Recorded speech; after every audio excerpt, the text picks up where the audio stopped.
Welcome back to math session for the standard 7. Today here we are going to learn the property of perpendicular bisectors of the sides of a triangle. Now in previous lecture we already studied how to draw an perpendicular bisector. Okay, so first we draw a one triangle.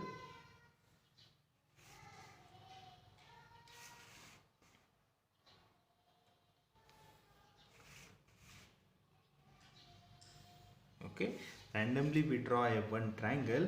We have to study here the property of perpendicular bisector. Okay, so we know that how to draw a perpendicular bisector. Suppose here I am going to name this triangle as a triangle ABC.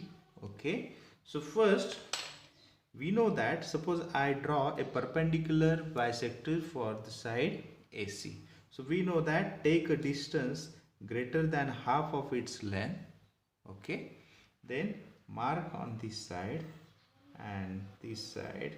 Okay, then keep this compass at point C, mark which intersect, both the arcs will intersect each other. Okay, then draw a line passing through these intersecting points.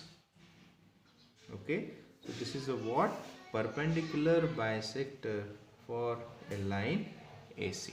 Okay, similarly we draw a perpendicular bisector of AB and the BC. So again take a distance greater than half of its length. Okay, then mark on this side R, second arc mark on this side, then we drawing, we keep at point B which intersects this R.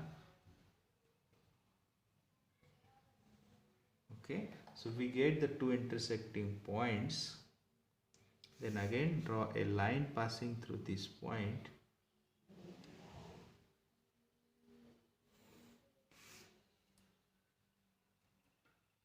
Okay, so this is a what? Perpendicular bisector for the triangle AB.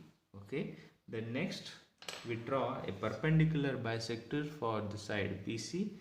Again take a distance greater than half of the length BC. Okay, then mark again arc on this side, then on this side take at point C, keep your compass at point C, again mark the two arcs which intersect each other. Okay, so these are the two intersecting points. Okay, so again I am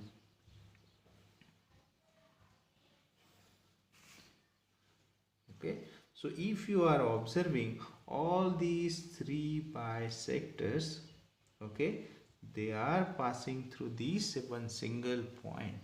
Okay, so can we say the perpendicular bisectors of a sides of a triangle are concurrent? Are the what? Concurrent. Again I am writing here the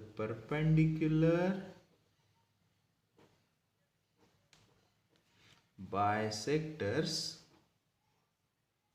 perpendicular bisectors of a triangle are concurrent. What is mean by concurrent? So when two or more lines passing through, okay, a single common point, then that lines are called the concurrent line. So here if you are observing, I giving the name to the bisector. Suppose this is the bisector P Q, second bisector R S, and third bisector as a TU. So all these three bisector passing through this common point, suppose name as a point O. Okay, therefore all these bisectors are what? Concurrent, because they are passing through a one common point. Okay, and the point O is called the what? Point of concurrence. Point O is called the what? Point of concurrence. Okay, so O is the called point of concurrence. So this is the property of perpendicular bisector, that is the perpendicular bisectors of, sorry, here we can write of a sides of a triangle. Okay, make it one correction. The perpendicular bisectors of a sides of a triangle are concurrent. Okay, and the point O is called the point of concurrence. Okay, so in last lecture we already studied the property of angle bisectors of a triangle. Okay, the three angle bisectors of a triangles are also concurrent. Similarly, here we studied the property of perpendicular bisector, that is the perpendicular bisectors of a sides of triangle are also concurrent. Okay, so I hope all of you understood this property. Thank you.